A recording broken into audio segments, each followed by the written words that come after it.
इतना हल्ला होता थे लड़का बड़े सब क्या करे बबुआ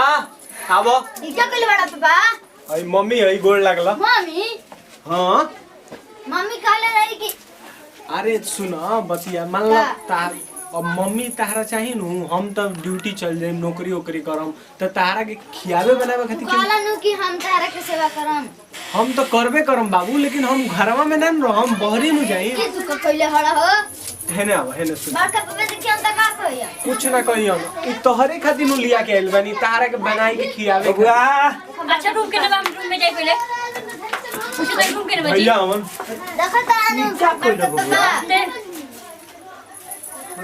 देखो दिनो भी दिया है अब का करी हमरा ई ना बुझात रहे कि हम नौकरी जाए नौकरी करी कि इनका के संभाली 4 महीना ना भई आई का कइल तू का करी मतलब ए लड़का के कैसे हम संभाली हमार नौकरी करे के पापा बाहर घरे रहला ना हम बनी तू बा और बेटा का संभाले के मान कि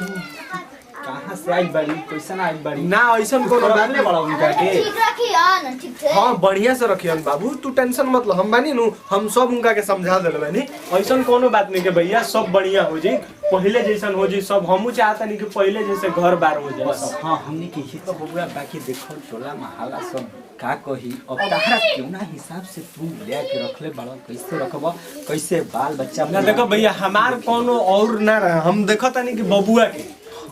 अब एकरे मेन रहे हमार का दिक्कत रहे हम ना ना टाइम से दिया ना सब बाबू तोहरे खातिर लाए ठीक बा ले ले तो बढ़िया से रखो बबुआ के ख्याल रखे के चाहिए हम जात नहीं अब ड्यूटी ठीक है ठीक ठीक चलो बाबू तू टेंशन मत लो हम मान लू जा देखो मम्मी दिया ना हाँ हाँ सब खाना पीना सब कपड़ा लता सब जा मम्मी ले भेंट करो जा हमरो चले के चाहिए और बेटा सफाई पे कुछ भइले ही नहीं खे पता नहीं काजी कब आई कहां रह गई नी बैठल रही भैया हो हो आपके लइका की का होवे कितना तेज चिल्ला लगल काहे ऐसे बोलता रू आराम से उ लइका होका के तारा के बढ़िया से रखे के बेटे देखो बोली टेंशन मत लियो कोनो चीज के हम सब कुछ कर देम बस तारा कुछ नहीं के करे के नु बस हमार बबुआ के ख्याल रखे के बढ़िया से वही खातिर हम बियाह कइले ठीक है बुलाओ तनी हम बबुआ बबुआ हां पापा मम्मी से मिलो ठीक बनो आ देख लो ई बाबू हमन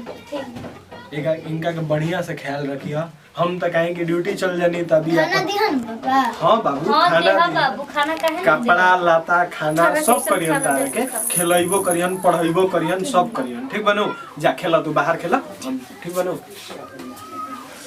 और ये बताई और तो मतलब सब जानते बाड़ू देखते बाड़ू ये घर हटे अब घर में केहू मेहरारू रहे ना ये वजह से ऐसे बिखरल बाटे अब तू आ गेल बड़ू तो सवार देबो बात सही बाटे ठीक बाटे हम सब कुछ कर दे हम घर का पूरा खानदान में संभाल ले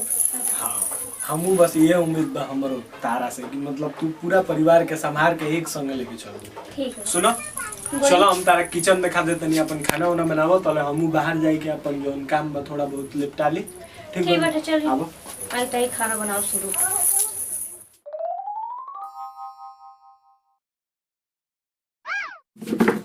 दिमाग खराब हो गल बेटे खाना बना काम करत करत कहां बटे ले राज यो ना के का हम बोल देला का हो तो बुझाला नहीं हमको प्यास लगल पहले पानी लेके तो ले का उतन जब देखा तब घूमते रहिए मकलैते रहिए बस खाए खातिर ना जाना घर में पानी पानी ला मम्मी दिमाग में खा के ना हो रे एमे क्यों पानी पीला हम तार के पानी ये झड़ ले हां पापा झड़ बाबा पापा एक खातिर तारल बिया को लाने हार के अच्छा तो दादा करे खातिर बिया के लेने जाए तो के आके बना खियाई बा हां पढ़ाई बोला मत तोरा पढ़ा तो लिखा तो चला बिना से सारा काम तय करबे पढ़ दे छोट तो पानी होती चल के झाड़ू लगाओ ढेर खात ना तो मन बिगड़ गई बाटे खिया तो बहुत बढ़िया से हां देखा है तर माई ना है ठीक ना के हड़ो? सौतेली माई है तोर माई ऊपर गईली टपक गईली ठीक ना का दे कोई जो रे बे पुल छोड़ दो जो झाल को जल लेगा बताओ है ती चुकी बा नहीं हमसे जवान लड़ावता अब इनके बताओ सनी इनका दादा हम के खातिर निकल ना कि इनके बना खियाई इनके नौकरानी बन के रहब हमार मम्मी रहती तो ऐसे ना करती है हमरा तो सुना बेटा तो है माई ना है माई ऊपर गईली ठीक ना अब माई ढेर ना रटा अथी चुपचाप काम कर बताओ हम घर द्वार हम जनी जो हम जनी के धन दौलत खूब बढ़िया होई पटलो बाटे तनी बाटे ठीक बाटे लेकिन पैसा बाटले घर से वही बनल लेके हम तो घर से का मतलब अब पैसा लेके भाग के मोर का करो लइका अच्छा देख के बियाह कर लेनी हम ना जनी की उन्नति के दो एगो टिटू के लइका बाटे ना तो बियाहवे ना कइले रहती के हमके एक कप चाय बना के लेके आओ ठीक ना देख 10 मिनट से ज्यादा लगल तो देखियो तोर खैर नहीं खाना नहीं मिली मेरे बाबा दादी को हमें अपनी मम्मी रहती तो ऐसे ना करती कच्चा बनावे का मेरे के ना करती बाबा ये तो काम क्या मैं काम करे तोरा सब रोज ले जा कोने तो ना चाय बना ना मैंने झड़िए लगत रह गई हां देख देख देख ये मन भर के लगेला हां देखो ढेर मम्मी ना करिए जा मम्मी ना करिए जा ना हमारे का कैसे छोड़ दे हमारे का कैसे छोड़ ले ले लो ढेर पता चुप रह ना हां तो चाय बना कोनी हां हां मुझे देखा है ने बुरा करना चाहिए ठीक ना जैसे हम कहते हैं वैसे करो तो गोरा तोड़ दे हमारे में गलती ना लटे हम उंगरा के कसम दे के कहनी कि तू शादी कर लिया आज उंगरा के कसम ना ले रहती शादी ना करे कदी कर रहती चाय बनी ना बनी तू शादी ना बनी ना बनी हमर बेटा के तो पीता बना कहे भगवान एगो माई सामने ओकर बेटा के तरह दुख मिलता हम ओकरा के ना छोड़ो दिमाग खराब हो गल बाटे एक तो घर से परेशान बनी दूसरा लइका से परेशान बनी जब देखा तो मम्मी हम हई खाई लोग नौकर बन के रखल बानी बताओ तो इनके रखे चाय लगा जे ना मिलत इनके बताओ तनी कहां वाले रहना तिया मुंह लेके आओ ये चाय बनाओ चाय के जो न मोटर के लो ये सिखले वाली ये तो मैं सिखली हां हां वो ठूस ले ना इधर हम ठूस दे रोमे बोला मत दे चुप एकदम चुप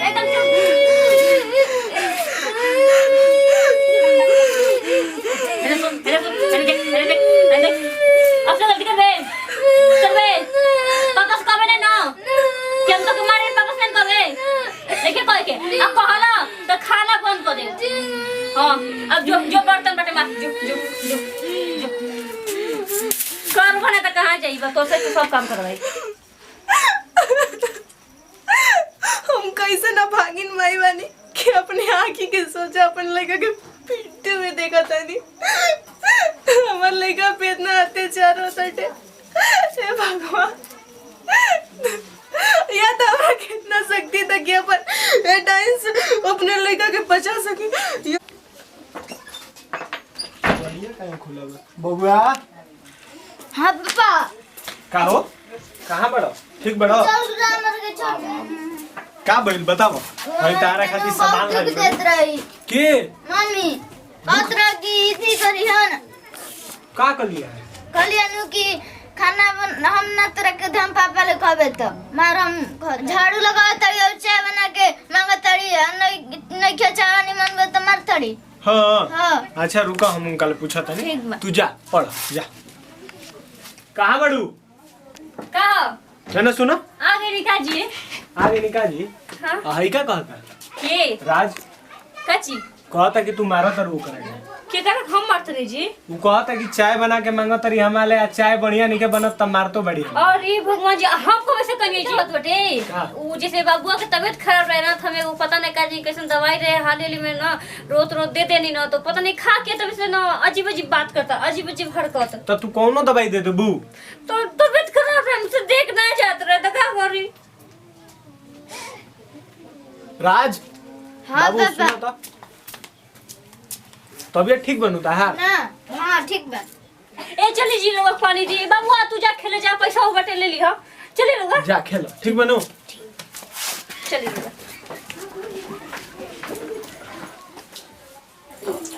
हटो तो कहां जाते जी जाए के बा हमरा तनी एगो ए, पार्टी सुनी कोने बटन जाएगा अरे जाए के बा एगो दोस्त के थी जब बर्थडे पार्टी है अच्छा बेटे बटी कब जाएगा अभी निकलम थोड़ी देर में रुको तनी तैयार हो जाएगा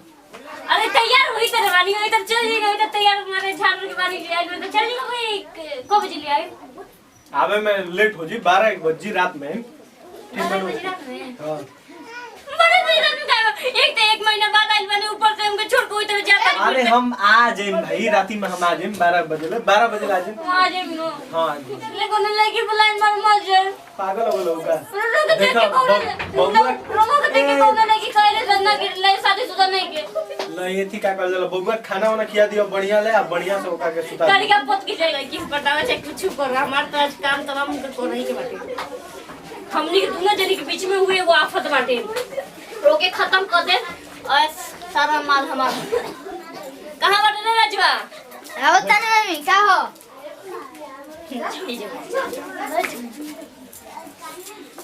बाबू तू कभी सोचले वाला ये दुनिया से कौन और दुनिया में जाए वाले में अच्छा बेटा हम तरह के ज्यादा परेशान करते रहनी है ना अब ना कर अब तो के हमेशा खातिर कबो तक परेशान नहीं कर अब कबो तक ना कर आ सुनो ना इससे बढ़िया दुनिया में तक भेजे वाला भाई जी हो ना हम तारा भी रह हाँ कोनी ना बेटा की ठीक बाटे तनी तू सुते चलो तो के सुताई ना अब तू सीधे पता नहीं कब उठवाएगा नहीं ऐसे मम्मी सुती रुक बेटा बता कैसे सुता ऐसे सुता ठीक ना आँख बंद करो है पैर करो गट दबाई को ना लगातार सूत हो दिमाग हमारा खराब होकर रख देले रहलो जब देखा तो हमने दून जने के बीच मर्द मेरा बीच में सूजत रहलो घुसत रहलो एकर में से हमार लइका ना हुई और अगर होकबो करी तो आधा संपत्ति एकर आधा संपत्ति ओकर आज के खत्म कर दे सारा संपत्ति हमार लइका खो जाई और सुखी से हम जियम एकर चलते हम जीना पात्र नहीं पहले घूमो